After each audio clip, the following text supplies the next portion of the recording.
This is The Scoop for Thursday. I'm Josh Holton with the WMNF News headlines. Florida's congressional delegation held a bipartisan hearing yesterday on hurricane recovery efforts and improving infrastructure to prepare for future storms. WMNF's Faith Montalvo reports how Florida members of Congress are approaching the issue. The delegation discussed how the state and federal government can help Floridians during hurricane season. With 3 back-to-back hurricanes last year and talks about reshaping FEMA and other federal agencies, the delegation spoke about ways the state can endure hurricane season. Ken Graham is the director of the National Weather Service and was on the panel. He said his primary concern is the coordination between the state and federal government in helping people prepare. As a delegation, Weather Service, all of us have to team up together to keep telling people it's just a matter of time. It can happen back-to-back at the same place. Meanwhile, Florida Chief Resilience Officer Dr. Wesley Brooks said the state and its Division of Emergency Management are built to withstand hurricane impacts. We'll continue to do that regardless of what the future looks like with our partners. The members of Congress also said more Floridians need the opportunity for affordable flood insurance. And the delegation discussed how the government could help small businesses in getting emergency loans. Faith Montalvo, WMNF News. After standing by its decision to host actor and right-wing influencer Russell Brand for an event on free speech, New College has rescheduled the event with Brand to a later date, saying the current media climate is a distraction from the deeper purpose of the event. The event was titled Thinking Without Permission, a conversation with Russell Brand on free speech, censorship, and cultural power. Brand was scheduled to be interviewed by New College President Richard Corcoran after Sarasota Film Festival chair Mark Famiglio dropped out, according to a press release. WMNF's Chris Young has more. New College didn't respond to WMNF's request for an interview, but in a statement said, quote, even challenging conversations deserve room in the public square. Bill Rosenberg is the president of Novo Collegian Alliance, a board of activists formed in response to the school's recent restructuring.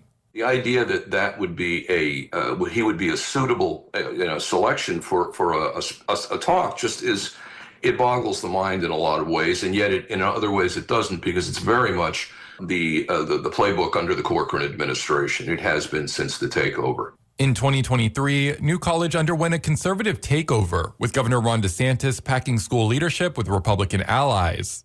Chris Young, WMNF News. Researchers at University of South Florida are predicting what they call another major sargassum year. In the open ocean, the large golden brown masses of seaweed provide habitat for marine life, but it can also affect tourism when it piles up on shore, releasing a nasty smell.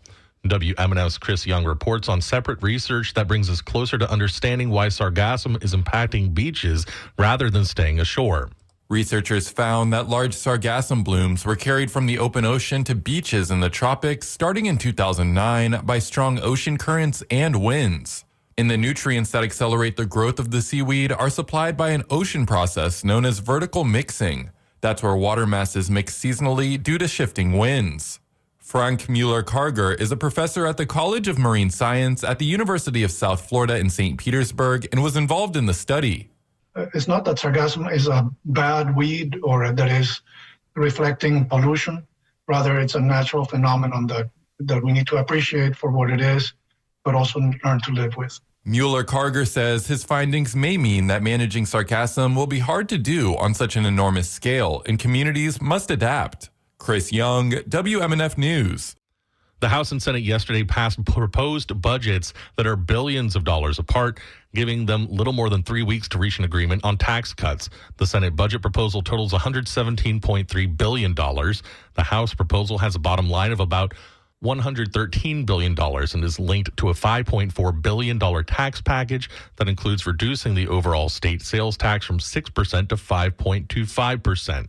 Governor Ron DeSantis says he wants a one-time property tax break for homesteaded properties and to ask voters in 2026 to pass a constitutional amendment to reduce or eliminate property taxes.